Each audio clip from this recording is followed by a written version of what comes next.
रक्षा मंत्री राजनाथ सिंह ने गुरुवार को तमिलनाडु में बाढ़ प्रभावित इलाकों का हवाई सर्वेक्षण किया और बाद में चेन्नई में मुख्यमंत्री एम.के. स्टालिन के साथ बैठक की। स्टालिन के साथ मीडिया को संबोधित करते हुए राजनाथ ने कहा कि प्रधानमंत्री व्यक्तिगत रूप से मौजूदा संकट की प्रतिक्रिया की निगरानी कर रहे हैं और उन्होंने गृह मंत्रालय को तमिलनाडु राज्य आपदा राज्य कोष में 450 करोड़ रुपए जारी करने का निर्देश दिया है।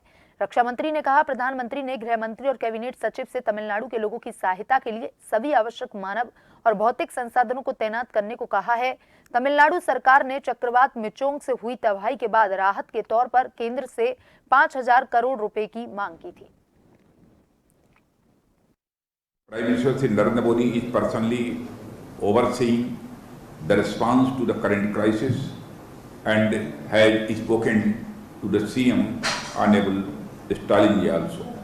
He has asked Minister of Home Affairs and the Cabinet Secretary to deploy all necessary resources, human and material necessary resources for assisting the people of Tamil Nadu.